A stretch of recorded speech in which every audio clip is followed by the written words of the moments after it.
right behind us are kind of insane. What, Arashi? What?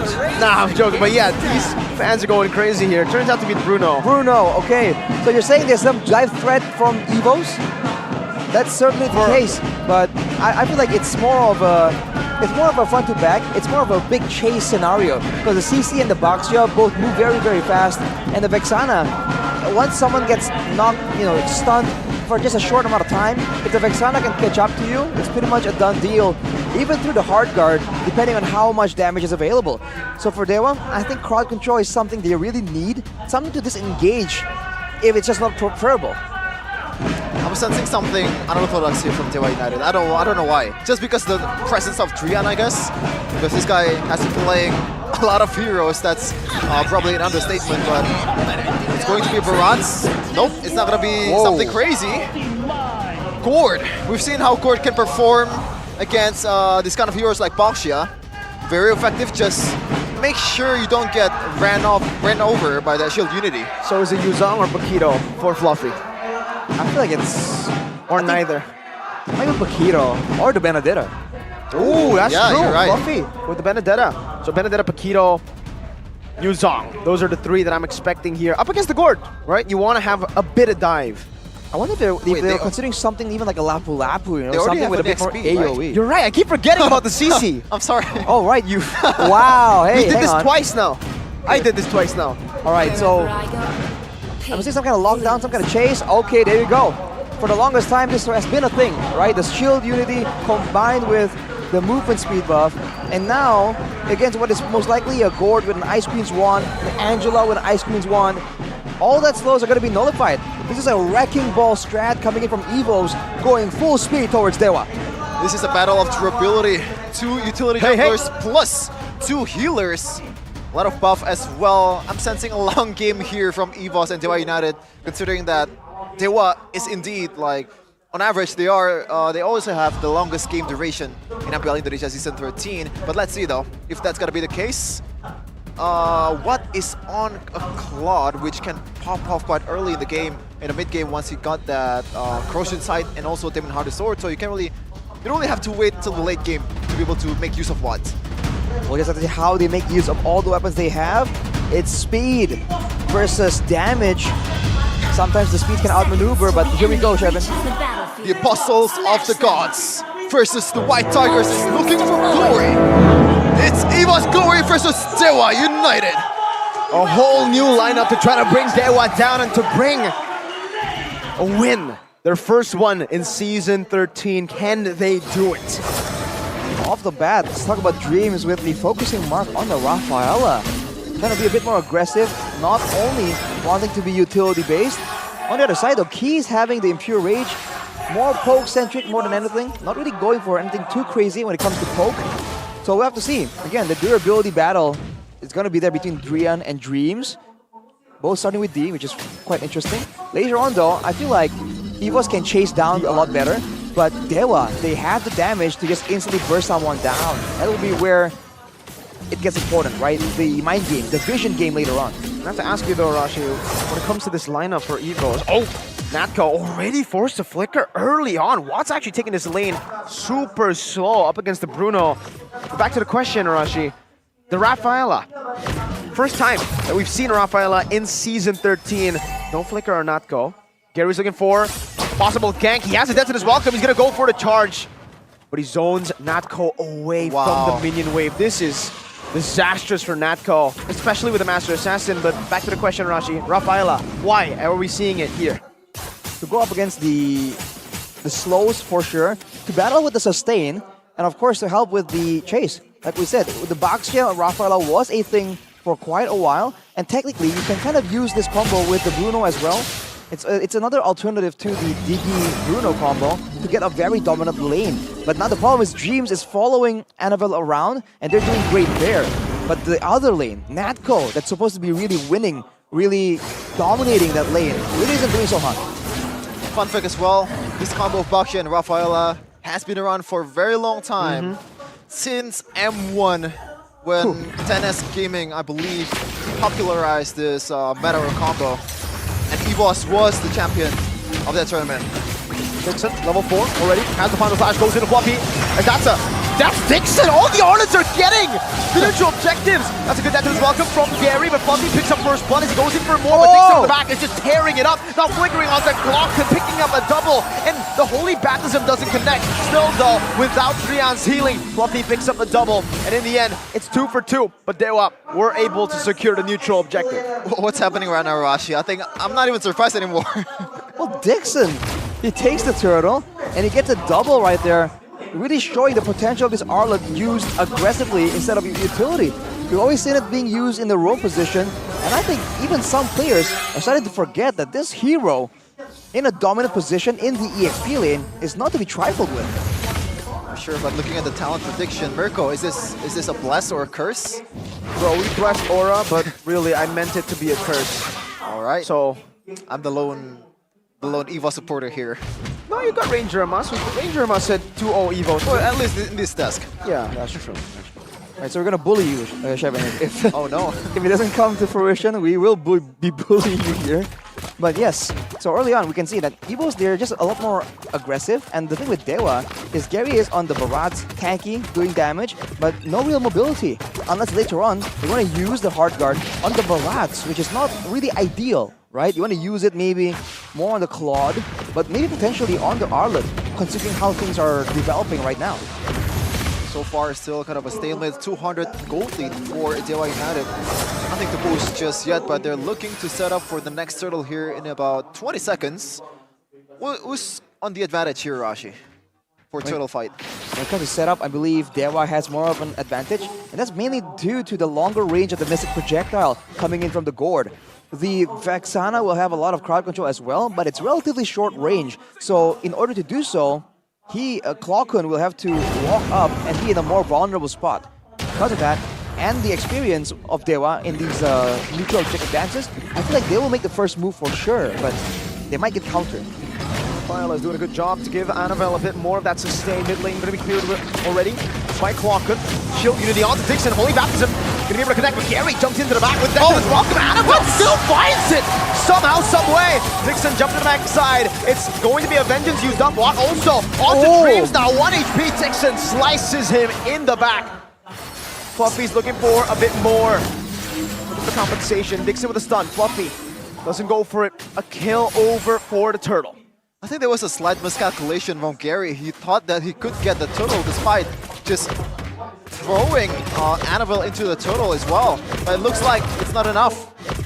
And Natko might be getting this one. Natko just brute forcing the turret take. That's good for him. Now DEWA, they were getting some value right there, losing the turret, but the turtle, but still having the pressure that they have in those neutral objective takes. Now that Keys has finished the Ice Queen's one as well, that's another layer of crowd control that EVOS have to calculate. They have to wait for Dreams to have the holy healing before they even try and go into those choke points where DEWA can just slow the whole team with those spells. So, I don't know, it's a bit too, maybe a bit too soon, Arashi, but so far EVO's Glory, are they doing better with this lineup? It's a bit early, but you're seeing potential, right? The fact that they're actually putting up a good fight against a team that's just been doing so well in the MPL definitely is a breath of fresh air, especially for the fans who are watching anxiously right now. But again, time will tell. Looking at the player's gold by Ube's gold, Watt is all the way up there, still above Natko. So not quite according to plan for EVO. Look at that, Gary walking up is just not the ideal target. There's no way they want to pour in all of their skills and damage into the Barats. So far, it's a very peaceful game, and I get it, there's not much engage potential from both of these teams. There's no pick-off potential, and you have to play around those healings and also durability to be able to succeed. But 3-2 in the span of 7 minutes. Annabelle is looking for keys with the jukes. Annabelle's all alone. He does get the dash though. Watts rotating over, trying to go for the poke onto Annabelle. But the main problem for DEWA has been that healing, sustained from Dreams. Annabelle actually using that Poissons very early on. No damage reduction now. Without the Poissons, Watts going back up to that turret up top. That has actually been taken away by Natko earlier. Prio blazing the wet though. And the Battle Mirror Image with a hard guard here. Oh no! Dixon! The auto tap jumps into the other side. Dreams though will use the Holy Baptism, and in the end it will be worth it for DEWA United, who takes a dub through distractions as Gary finds a free. neutral objective. The bottom lane though, a turret gets taken down by Fluffy, so it is still a trade for these teams. Well, it still works for DEWA for sure. Everything going to plan, able to stand their ground and use the threat of a more reliable engage, reliable front line to really pressure EVOS away from the objective. We're gonna look at the contrast here between the Rafaela and the Angela. Dream has built the Flats of the Oasis first, whereas for Dreams, he actually went and built the Necklace of Durance. So a bit of a difference in priority. For EVOS, it's all about that utility more than anything. But for DEWA, they're trying to play around with that sustain. Take a look at the items, Arashi. Looks like Gary is prioritizing that magic defense towards Clockhood with Radiant Armor first item. Well, the glowing one will definitely be able to take down, well, to take and actually stack the Radiant Armor, so it's a good item. If the fights are projected to be long duration, then the Radiant Armor is definitely a better pick, because most likely Gary won't be the main target for all of the spells from Clockhood anyways, right? He wants to save those spells for someone that's a bit more valuable, so in that sense, the Radiant Armor still is a good choice. Veteran Seer of Trion and what is looking to carry this game for DEWA United. So far 3-2. Once again, Annabelle is just kind of flirting with everyone on DEWA United's team, man. Like, he's not going for it, but Hinting. He's hinting at the possibility of an initiation. I like the word you use, flirting. Flirting, yeah, interesting choice of words, Shevin. And he was able to actually get all the way towards Keys in the previous Turtle Dance. So that is something that DEWA are kind of wary about right now. If he can do the same in an actual big fight, it could be disastrous for DEWA. it's gonna be a long Lord fight, I believe. These two have healing. They need to know when to stay away from the trigger and pull the trigger as well. As Keys already got a pretty good position on towards that middle push. Clockhood has to rotate to be able to get that. But this is where DEWA United has so much advantage. They have the Angela for the macro play, and they have the Gourd for a pick-off chance, but Annabelle makes the first move. Haze as well, forced to flicker out. That's a worldie. Dixon final slash out of that call. Force gonna flicker and jumping into the back with the Eternal Guard of the Blazing Duet to slice them down. It's Watt again who comes to clean EVOS up. The gold lane down, but Gary is low. EVO's Glory certainly still have more sustain with the constant healing of the Rafaela, but they've lost a member, Fluffy. Putting pressure down onto Gary, and it will be him who picks up the purple buff, a steal from the Dino. Small W for EVOS Glory, but that was a kind of a weird engage from Dixon. Going in knowing Watt isn't there yet, but it turns out doesn't really need to wait. He doesn't really need to wait because Watt is very, very speedy, especially with that hard guard also. Well, when you surprise the casters, you definitely catch your opponents by surprise as well. So, great play by Dixon, 3-1-1. He's definitely a presence that EVOS want to try and find a solution for here. Maybe saving a stun to make sure that the final slash doesn't really throw things out of balance. How do you take care of Fluffy at this point? You can just go into the back line and wreak havoc, especially towards Keys. You can't really get away with a flicker. Look at the side lane. She's already on cooldown. Do they want to pull the trigger right now? They have lost a turret already, EVOS. So I feel like they're now feeling like, wow, we really lost something. Now we have to try and find a play. An Eternal Guard used up. Good Dexterous welcome from Gary to get out of a possible initiation from EVO's Glory. No Eternal Guard now. Annabelle has the Poissons, but doesn't have the shield unity in the mid lane. CC still there. No one's dealing with the bottom side. Trion is just having a field day with the turrets. Yeah, my guy Trion might as well build some physical items as well, just to push the turret, yeah. I think it works so far, should be. Because they're not doing anything towards Trion to take care of it. Now CC goes bot, and now it's DEWA who are going to be the ones who hold this down. We're looking for an angle to initiate as well. Still on the bottom side. Now Annabelle walking forward, blazing away from Watto into the back. Now finding Dreams as well. It's going to be Natko and Dreams taken down, and even the Lord goes to DEWA. Out-macroed, completely outclassed. EVO's Glory. They were stuck in a rough spot and they couldn't make a decision. It's looking really bleak for EVOS Glory. The glory that they're seeking right now, it's definitely far from it. Right now, DEWA United is up about 2.8k. Still pretty much catchable, but with the Lord coming up, it's gonna balloon towards like 6 or 5K. Especially if DEWA will be able to actually position properly and set up for those turrets, leaving only the base turrets. Right now, again, Keys, the threat of the possibility of his team behind him, he just walks up there with no backup at all. And EVOS, they don't want to take that risk. They want to make sure that they try and deal with the Lord and the waves first, playing a lot more textbook. But DEWA is winning by making those unorthodox maneuvers. Keys with the long-range hero. Already in the keys of victory. Oh, Got it, and he's definitely performing so far. 0-0-4, not much in the killing department, but he's been very much effective with those Mystic projectiles. No Eternal Guard. It's been dealt with. Mystic Gush onto Fluffy Dreams and Annabelle. They're still able to sustain it, but the Lord will take the base turret down. They built enough waves, and without the Eternal Guard, with it being used a bit prematurely, they take a free turret with the first Lord, Arashi. I think Clocken was trying to use the Eternal Guard to stall it out, and it kind of worked just for a bit. But that also means that the Eternal Guard gets cleared before the Lord even gets in range. Looking at the items right here, especially for Keys, the 2-1s is an insane power spike, slowing you down and also burning you in the process. He's been very liberal with his skill usage, and with the whole team not really urgently pushing forward in these fights, he can afford to do so. In fact, for EVOS, the fact that Fluffy is building a lot of damage and he's been unable to really get a domineering presence in the middle of these fights into the backline of DEWA means that the bulk of that gold isn't really being put to good use. Yeah, I think that should be the initial plan for EVOS, right? EVOS Glory. How to just isolate the frontliners and Gary and Dixon. You just take care of everyone with a single CC that has already 1.68 gold over the opposing PSP laner. And with that Vengeance, what can really take care of the CC?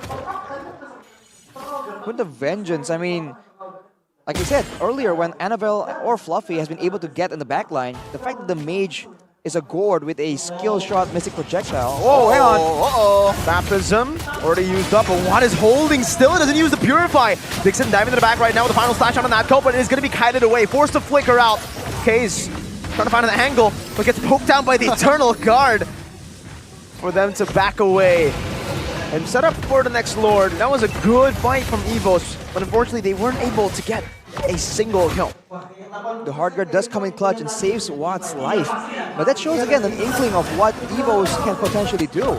You saw that when the fight isn't really a front to back, when EVOS are the ones coming from the side lanes, Keys and Watt do struggle to really find an avenue of approach. So if they can mimic the same kind of outcome in the middle of a Lord fight using their higher mobility, there's potential here.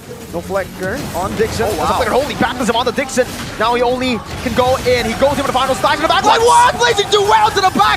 Dreams going to get melted down. Nako follows next. Everybody's crumbling to Watt as he free hits Annabelle down. That's a double kill for Watt. Fluffy jumping in now only with the immortality. No vengeance left will mean that Watt can shred him down too. It's a triple. Oh. 3 out with the flicker, tying Clockun up. Oh Watt with the my sidestep. The winner truncheon just there for Watt to claim a maniac. DEWA have wiped the White Tigers out in the 15th minute of the game. It looks to be the final moments of EVOS Glory in Game 1 against DEWA. They claim Game number 1 with style. The old man is not out of it just yet. He still got it. The veterans of the veterans in the gold lane took care of business in game number 1. EVOS Glory still very far from what they're looking for. Never underestimate the value of experience. DEWA United has shown once again. When the new students come, the seniors teach them a lesson. Wow. Gotta be honest with you, like, it's not convincing, the performance that EVOS Glory put up in this match. There's a lot of indecisiveness, a much more passive gameplay, and I get what they have to be passive, but at times you just have to pull the trigger and gamble for it. As DEWA United strike first. Definitely a bit of inexperience, a bit of